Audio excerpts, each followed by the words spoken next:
মই আজি ৰাতিৰ সাজৰ বাবে শুকান মাছ ৰান্ধিবলৈ লৈছোঁ।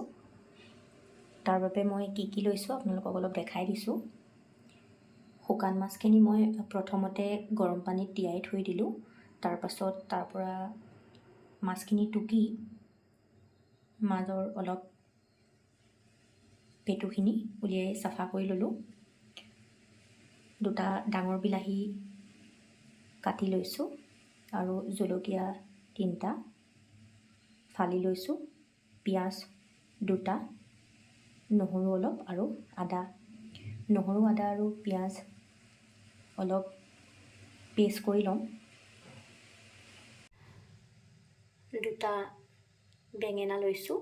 বেঙেনা 2টা কাটি লৈ নিমখ গৰম পানীত কিছু সময় তিয়াই থ'লোঁ খাৰখিনি যাবৰ বাবে। এতিয়া টুকি ৰাখিছোঁ, যিহেতু এতিয়া ৰান্ধিবলৈ ল'ম।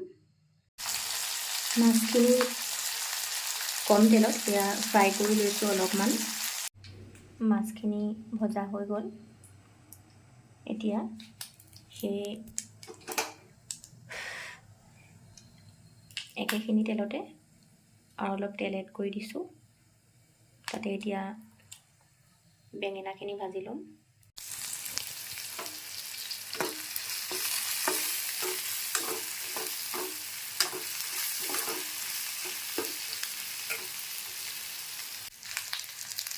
এতিয়া হালধি দি দিছোঁ। মিক্স বিলাহী এড কৰি দিছোঁ। বিলাহীখিনি গলালৈকে এইখিনি এনেদৰে ভাজি থাকিম।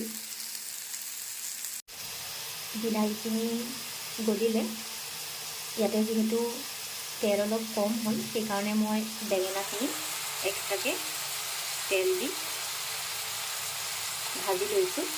যেতিয়া বেঙেনাখিনি ভালদৰে ভাজ খাব, তাৰপাছত ইয়াৰ লগত মই পিঁয়াজ, নহৰু, জলকীয়া আৰু বিলাহীৰ পেষ্ট যিখিনি বনাই থোৱা আছে সেইখিনি মই ইয়াত এড কৰি দিম।